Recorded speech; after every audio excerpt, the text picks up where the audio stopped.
आज हमारे साथ मौजूद हैं किसलय पांडे सर, जो कि सुप्रीम कोर्ट के लॉयर हैं और तमाम हाई प्रोफाइल केसेस हैंडल कर चुके हैं। सर, क्या ऐसा है कि सरकारी वकील और प्राइवेट वकील की अलग अलग फीस होती है? कोई मैच ही नहीं, एकदम अलग वो तरीक़ा होता है। डिपेंड करता है कि जैसे अगर आप सरकारी की बात कर रही हैं तो उसमें सेंट्रल एजेंसी होती है, उसमें कैटेगरी होती है A, B, C, उसमें वो किस कैटेगरी में हैं उसके हिसाब से उनका मानदेय डिसाइड होता है। और वो बेसिकली एक पर हियरिंग का बेसिकली उसमें होता है, ड्राफ्टिंग का अलग होता है और आर्ग्यूमेंट का अलग होता है, इफ़ेक्टिव हियरिंग का अलग होता है। ये हो गया जैसे जो पैनल पे हैं। फिर उसके बाद आते हैं जो AGs होते हैं, AG वगैरह होते हैं। जैसे मान लीजिए कि AG ऑफ मध्य प्रदेश हैं सुप्रीम कोर्ट में, उनका एक फ़िक्स अमाउंट अलग से होता है, पर हियरिंग उनको अलग मिलता है, ड्राफ्टिंग का अलग मिलता है और हियरिंग में भी इफ़ेक्टिव हियरिंग का अलग होता है, नॉन इफेक्टिव हियरिंग का अलग होता है। इसी तरह स्टेट ऑफ MP के जैसे मैंने बताया वैसे state of UP, state of Rajasthan, state of West Bengal, ऐसे सबका डिपेंड करता है, अलग अलग होता है। सर, लेकिन अमाउंट पूछें तो अमाउंट क्या होता है? क्योंकि लोग अक्सर ये कहते हैं कि कोर्ट मत जाओ वरना ज़मीनें बिक जाएंगी, तो क्यों इतना घबराते हैं लोग? क्या प्रति जो हेयरिंग होती है उसके हिसाब से बहुत मोटा अमाउंट देना पड़ता है, एक साथ पे करना पड़ता है, कितना होता है? देखिए, ऐसा होता है ना कि आप जो बात कहना चाह रही हैं वो आप बेसिकली मुझे लग रहा है प्राइवेट लॉयर्स जो सरकार की तरफ से अपीयर नहीं हो रहे हैं, जो प्राइवेटली अपीयर हो रहे हैं, आप उनकी बात पूछ रही हैं।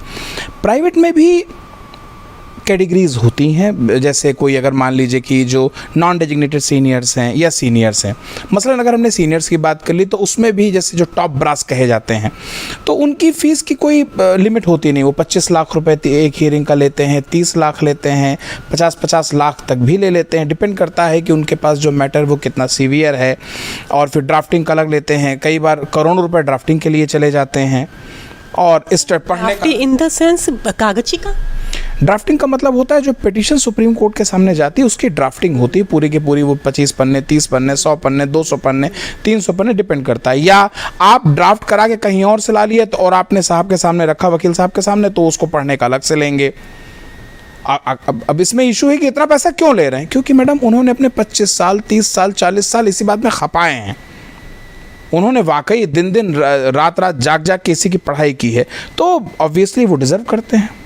और फिर वो जो ड्राफ्टिंग लेकर आते हैं उससे नए नए कानून बनते हैं और लोगों को सीखने को मिलता है। और इस तरह के वो लॉयर्स की फ़ीस ज़्यादा। और उसके बाद फिर जो थोड़े से मतलब आप ये कह सकती हैं कि जो सेकंड लेयर है उनकी फिर आप कह सकती हैं 10 लाख, 5 लाख, इस तरह वो पर हियरिंग लेते हैं।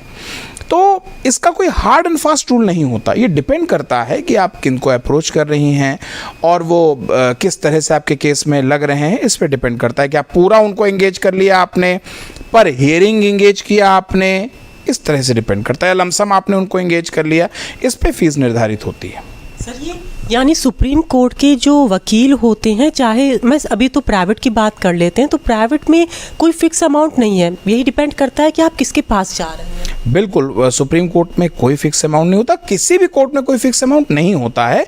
वो वकील के अपने हिसाब से उनकी क्या फेस वैल्यू है, उनकी क्या रेपुटेशन है और उनका कानून पे कितनी पकड़ है, उस पर डिपेंड करेगा कि उनकी फ़ीस क्या होगी। सर, वैसे एक नॉर्मली वकील कितना चार्ज करता होगा, एक मतलब प्राइवेट की बात करें एक केस की? देखिए, सुप्रीम कोर्ट स्तर पे अगर आप कोई सीवियर मैटर लेके जा रहे हैं, ऑब्वियसली सुप्रीम कोर्ट तक मैटर पहुंचा है तो वो कितना भी हल्का रहा हो, सुप्रीम कोर्ट पहुंचते पहुंचते वो भारी हो जाता है। तो आप ये मान के चलें कि एक अगर आप ढंग की अच्छी पैरवी कर रहे हैं तो वो कम से कम 10 से 15 लाख रुपए के एवरेज पे जाती है। इससे ऊपर जाएगी, इसके नीचे नहीं जाएगी। हज़ारों में तो कोई बात ही नहीं आनी। नहीं, हज़ारों वाले भी हैं, बट उस पर मेरा टिप्पणी करना उचित नहीं होगा। तो सर, ये तो होगी वकीलों की बात जो प्राइवेट है। सरकारी वकीलों का भी कुछ फिक्स है क्या सरकार की ओर से? सरकार की तो ओर से फिक्स होता है। जैसे मैंने अभी बीच में एक चार्ट देखा था, मुझे स्टेट का जिक्र नहीं करना चाहिए, वहाँ पे फिक्स अमाउंट था 25,000 रुपये और शायद 16-17 हज़ार पर हियरिंग उस समय मिल रहा था और साथ में कुछ एडिशनल अलाउंस वगैरह भी थे। तो ये AG के लिए था। तो इस हिसाब से डिपेंड करता है, ये भी फिक्स नहीं है, स्टेट टू स्टेट है। और उसमें भी वो ड्राफ्टिंग कर रहे हैं या वो सिंपली कोई आईए ड्राफ्ट कर रहे हैं या कि वो आर्ग्यूमेंट पे जा रहे हैं, उस पर डिपेंड करता है। तो सर यानी फिर सरकारी वकील अलग से कुछ नहीं ले सकते, सिर्फ जो सरकार उनको अमाउंट दे रही है ड्राफ्टिंग वगैरह के वही वो लेंगे? नहीं, बिल्कुल नहीं ले सकते मैडम, वो तो करप्शन हो जाएगा, वो तो इम्पॉसिबल है। सरकारी वकील आपसे तो कुछ नहीं लेगा, उसको सरकार ऑलरेडी दे रही है, वो सरकार की पैरवी कर रहा है, वो आपसे क्यों लेगा? ना आप उनको ऑफर कर सकती हैं, ना वो आपसे ले सकते हैं। ऐसी और रोचक जानकारी हम आप तक पहुंचाते रहेंगे। तब तक जुड़े मेरे साथ, मैं दिल्ली से अंजलि सिंह राजपूत।